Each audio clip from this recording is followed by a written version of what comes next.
शादी की पहली रात मैं दुल्हन बनी बैठी हुई थी कि अचानक लाइट चली गई।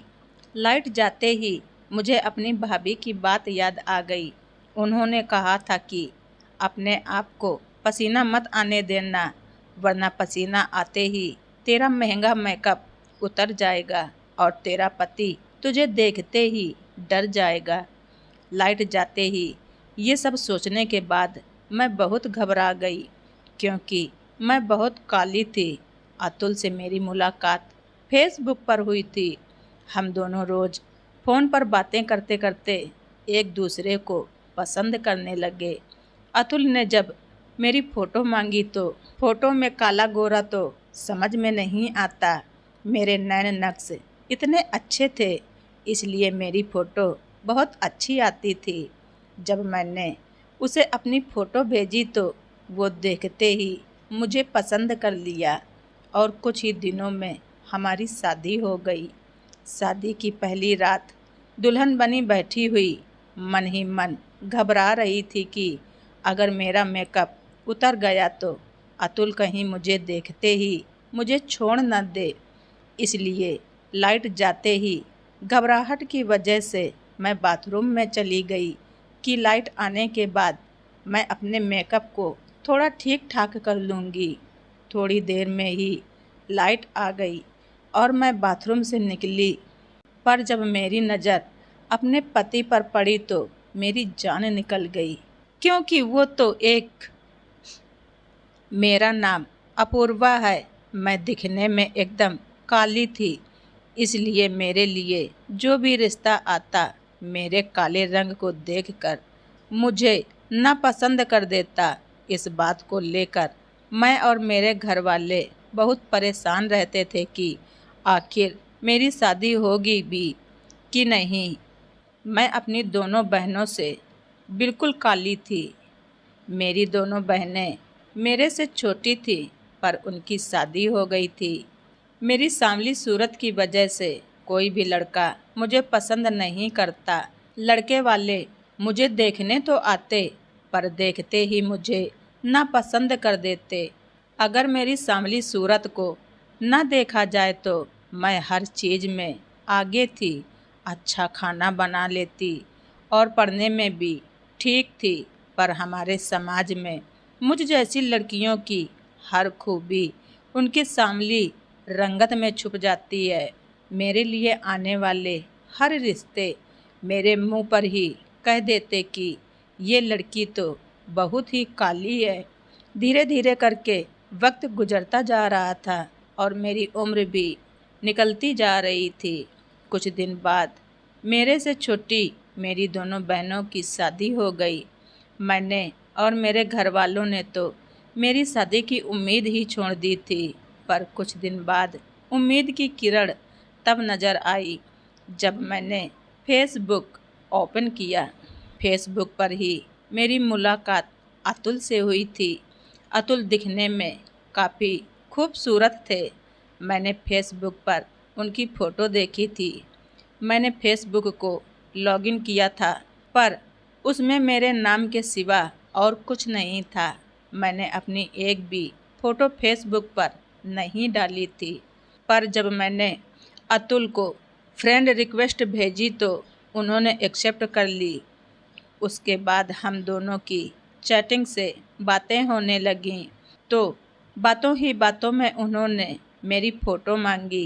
पहले तो मैं फ़ोटो भेजने में हिचकिचाई, पर जब अतुल ने ज़्यादा जिद की तो मैंने मोबाइल की मदद से अपनी फ़ोटो को फ़िल्टर करके भेज दी।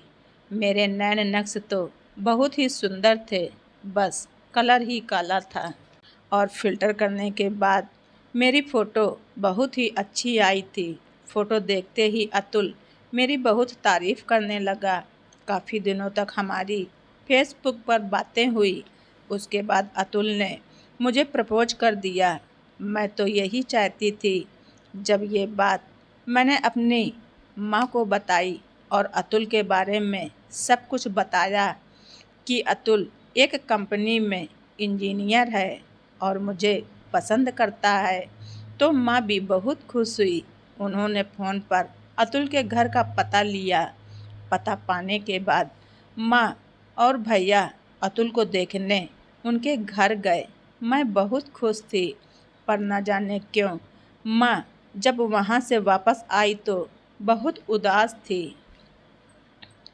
मैंने जब माँ से पूछा, माँ क्या हुआ, उन लोगों ने क्या कहा, तो माँ दबे शब्दों में बोली, कुछ नहीं, वो लोग तुझसे शादी करने को तैयार हैं और शादी सादगी से करना चाहते हैं, शादी सादगी से करना चाहते हैं।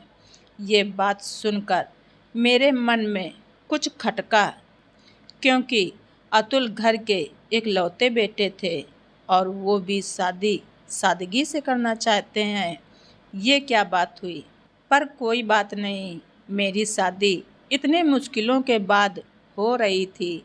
हम दोनों ने लड़के वालों की हर बात मान ली और कुछ ही दिनों में मेरी और अतुल की शादी हो गई। शादी होने से पहले मैंने माँ से एक बात कही थी कि माँ, अगर वो लोग अपनी शर्तें मनवाना चाहते हैं तो हमारी तरफ से भी उन्हें एक शर्त बता दो कि हमारी घर में लड़कियों की शादी पर्दे में होती है। पर्दे में शादी होने से बिना चिक चिक के मेरी शादी भी हो जाएगी और किसी को पता भी नहीं चलेगा कि मैं इतनी काली हूँ। और शादी होने के बाद क्या, जब शादी हो जाएगी तो मैं अपने प्यार और गुण से अपने पति को अपना बना लूँगी। माँ ने बिना कुछ कहे मेरी बात मान ली और लड़के वालों को बता दिया कि हमारे घर में शादी पर्दे में होती है। लड़के वालों ने भी हमारी ये शर्त मान ली। कुछ दिन बाद मेरी और अतुल की शादी हो गई। शादी होने के बाद भाभी मेरे कमरे में आई और मुस्कुराकर कहने लगी, अपूर्वा, शादी की पहली रात तुम अपने आप को पसीना मत आने देना, वरना इतना महंगा मेकअप तुम्हारा खराब हो जाएगा। उस वक्त मैंने भाभी की बातों का गौर नहीं किया और दुल्हन बनकर ससुराल चली गई। मैं सुहाग की सेज पर बैठी हुई थी, तभी अचानक लाइट चली गई। लाइट के जाते ही मुझे थोड़े बहुत पसीने आने लगे और मुझे भाभी की बात याद आ गई। लाइट के जाते ही मैं घबरा कर बाथरूम में चली गई। जब लाइट आएगी तो मैं अपने मेकअप को ठीक कर लूँगी। कुछ ही देर में लाइट आ गई। मैं बाथरूम से बाहर आई तो देखा अतुल बेड पर बैठे हुए थे। आज मैंने पहली बार अतुल को सामने से देखा था, क्योंकि मैं खुद ही चाहती थी कि मेरी शादी में ज़्यादा तामझाम ना हो। वो इसलिए कि कहीं लड़का मेरी सांवले कलर को देखते ही मुझे छोड़ ना दे। मेरे घर वाले ही अतुल को देखने अतुल के घर गए थे और अतुल के घर वालों को तो मैं फ़ोटो में ही पसंद आ गई थी। इसलिए आज मैंने पहली बार सामने से अतुल को देखा था। फेसबुक पर मैंने जैसा अतुल को देखा था, अतुल बिल्कुल वैसे ही थे, एकदम बहुत ही खूबसूरत। आज सामने से देखा तो उनकी खूबसूरती देखकर मैं थोड़ी घबरा गई, कहीं वो मेरे सांवले रंग की वजह से मुझे छोड़ ना दें।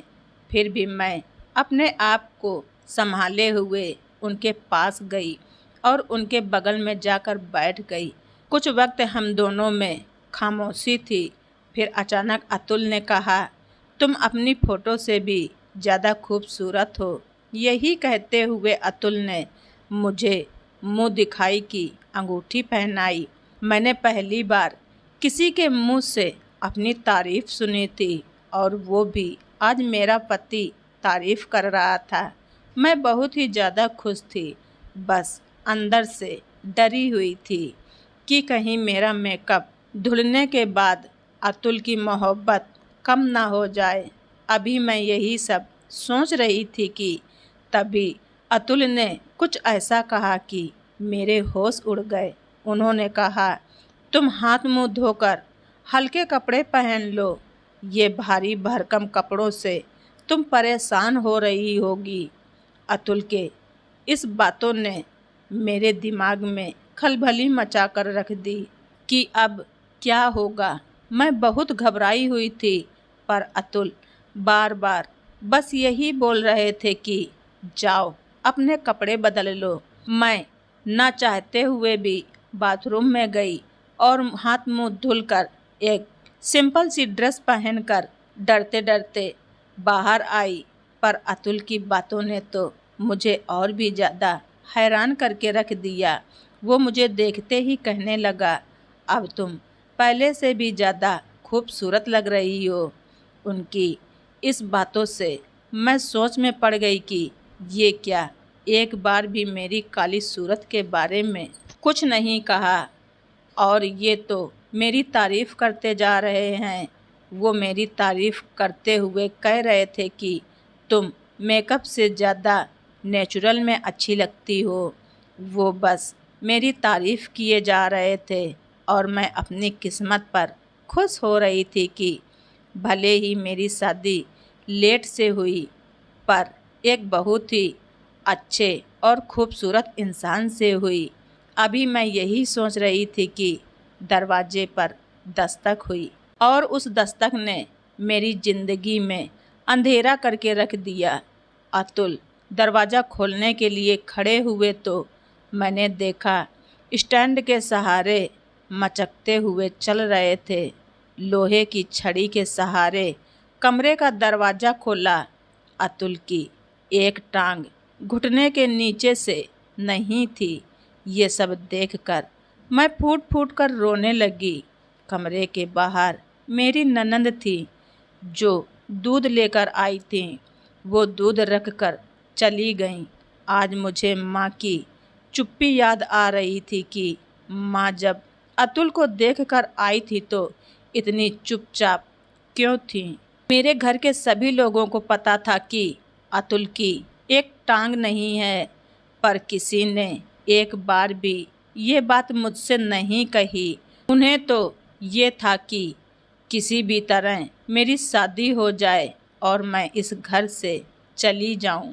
यही सब सोचकर मैं फूट फूट कर रो रही थी कि अतुल मेरे सामने आकर बैठ गए और कुछ देर मुझे रोते हुए देखते रहे और फिर कहने लगे, क्या तुम्हारे घर वालों ने मेरे बारे में तुम्हें कुछ नहीं बताया था? मैंने तो उन्हें सब कुछ बता दिया था। शायद मेरे रोने की वजह वो जान चुके थे। मैंने शिकायत भरे अंदाज में उनसे कहा, पर ये बात आपने पहले मुझे क्यों नहीं बताई थी? अपूर्वा, हमारी शादी हमारी पसंद की शादी थी। हमने एक दूसरे के रंग रूप और शरीर की बनावट को देखकर नहीं पसंद किया था। हमने तो एक दूसरे को दिल से मोहब्बत की थी। मुझे भी ये बात आज पता चली कि तुम इतनी काली हो, पर मैंने तो तुमसे कोई शिकायत नहीं की, क्योंकि मैं तुमसे प्यार करता हूँ और प्यार करने वाले दिल से प्यार करते हैं, ना कि उनके रंग और रूप से। यही कहते हुए अतुल ने मेरे हाथों को पकड़ा। तभी मैंने उनके हाथों से अपने हाथों को झटकते हुए सोफे पर जाकर सो गई। मेरी ये हरकत देखकर अतुल कुछ नहीं बोले, खामोशी से मुझे देखते रहे और फिर बेड पर लेट गए। धीरे धीरे करके मेरी शादी को 12 दिन बीत गए, पर मैं अतुल से बात नहीं कर रही थी, क्योंकि मेरे साथ धोखा किया गया था। घर में मैं सभी से बातें करती, पर अतुल से नहीं। अतुल जब भी कमरे में आते तो मेरी खामोशी की वजह पूछते, पर मैं उन्हें कोई जवाब नहीं देती। अतुल एक इंजीनियर थे। वो घर से ही लैपटॉप पर काम करते थे। जब मैंने अपनी खामोशी की कोई वजह नहीं बताई तो वो बिना कुछ कहे अपने काम में बिजी हो गए। मैंने देखा अतुल अपना हर काम बड़ी मुश्किल से करते। उन्हें अगर कुछ चाहिए होता तो बड़ी मुश्किल से उठते। उन्हें ऐसा करता देख मैं उनकी मदद करना तो बहुत दूर की बात थी। गुस्से से मैं मुंह फेर लेती थी। अतुल अगर भूल कर भी मुझसे कोई अपनी चीज़ मंगाते तो मैं उन्हें चिढ़कर जवाब देती, पर वो मेरी किसी भी बात पर गुस्सा नहीं करते, बल्कि मेरी हर खरी खोटी खामोशी से सुन लेते। एक दिन अतुल ने मुझसे कहा कि मैं काम से बाहर जा रहा हूँ, अगर तुम्हें अपने मायके जाना है तो मैं तुम्हें छोड़ दूँगा। उनकी ये बात सुनकर मैं हंसते हुए बोली, क्या आप इस काबिल भी हैं कि मुझे कहीं ले जा सकें? मेरी इस बात पर उनका चेहरा एकदम से उतर गया। वो कहने लगे, मुझे गाड़ी चलानी आती है।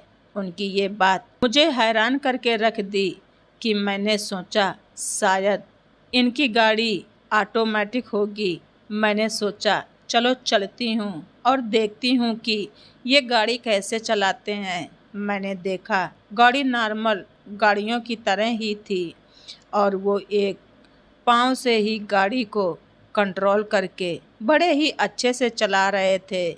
सिग्नल पर गाड़ी खड़ी हुई तो आसपास गुजरने वाली कुछ लड़कियां हम दोनों को हैरत से देखने लगीं और हमें देखते ही हंसते हुए कहने लगीं, कैसा खूबसूरत लड़का है और बीबी देखो बिल्कुल काली। मुझे तो तरस आ रहा है बेचारे पर। लड़कियों की बातें हम दोनों ने ही सुनी थी। उनकी बातें सुनकर तो मेरा खून खौल गया। उन लोगों ने मेरे जख्म नए सिरे से ताज़ा कर दिए। मेरा चेहरा देखते ही अतुल समझ गए कि उन लड़कियों की बातों ने मुझे परेशान कर दिया। वो मुझे समझाते हुए कहने लगे, तुम लोगों की परवाह मत किया करो, क्योंकि तुम मेरे लिए बहुत खूबसूरत हो अपूर्वा।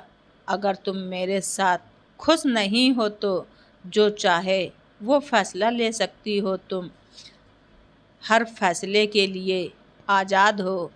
अतुल की ये बात सुनकर मैंने गुस्से में कहा, मेरे लिए वापसी का रास्ता अगर इतना आसान होता तो मैं कब का तुम्हें छोड़ देती। यही कहते हुए मैं गाड़ी से उतर गई और अतुल को बिना अंदर बुलाए मैंने दरवाज़ा बंद कर लिया। कुछ दिन मायके में रहने के बाद मुझे एहसास होने लगा कि अब मेरा ठिकाना यहाँ नहीं है। 3 दिन मायके में रहने के बाद वापस मैं अपने भाई के साथ ससुराल चली आई। भाई को कुछ काम था तो भाई मुझे बाहर से ही छोड़कर वापस चले गए। मैं घर के अंदर गई तो मैंने सुना मेरी सास और ननंद तेज आवाज़ों में मेरे ही बारे में बातें कर रही थीं। वो अतुल से कह रही थी कि तुम में ऐसी कौन सी कमी है जो इस काली महारानी को तुमने पसंद किया। तुम्हारी काबिलियत देखकर बहुत लड़कियां तुमसे शादी करने को तैयार थीं। अच्छा खासा कमाते हो, घर है, गाड़ी है। तुमने एक बार भी महसूस किया है कि वो तुम्हारे साथ बिल्कुल अच्छी नहीं लगती। अतुल ने गुस्से में कहा, बस कीजिए माँ, अपूर्वा मेरी पत्नी है और वो कितनी खूबसूरत है ये मेरे से बेहतर कोई नहीं जानता। जब मैं उसके साथ खुश हूँ तो किसी को कोई हक नहीं है उसे कुछ कहने का। मैं खामोशी से उनकी बातें सुनने के बाद मैं सीधा अपने कमरे में चली गई और मुझे अपनी गलती का दिल से एहसास होने लगा कि मैं अभी यही सब सोच रही थी कि तभी अतुल मेरे कमरे में आए और मुझे देखकर हैरान हो गए और पूछने लगे कि तुम कब आई। मैंने कहा सही वक्त पर पहुंच गई थी। फिर मैं उनके करीब आई और सहारा देते हुए मैंने उन्हें बेड पर बिठाया और खुद फर्श पर उनके पैरों के पास बैठ गई। वो मुझे यूं अपने पैरों के पास बैठा हुआ देखकर वो हैरान हो गए। अपूर्वा, तुम यहाँ पर क्यों बैठी हो? उनके इस बात पर मैं फूट फूट कर रोने लगी। आज मुझे एहसास हो गया था कि अतुल ने मुझसे सच्चा प्यार किया था, इसलिए मेरे अंदर की कोई भी कमी उन्हें कभी नहीं दिखाई देती थी और मैं थी कि बस उनमें कमियां निकालती जा रही थी। मुझे अपनी गलती का एहसास हो गया था। मैंने अतुल से माफ़ी मांगी और आज मैंने अतुल को अपना सब कुछ सौंप दिया। आज मैं उनके साथ बहुत खुश हूँ क्योंकि वो एक बहुत अच्छे इंसान हैं और सबसे बड़ी बात तो ये है कि वो मुझसे बहुत प्यार करते हैं।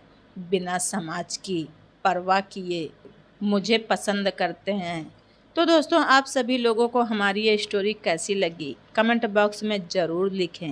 धन्यवाद। रिचा वाइस।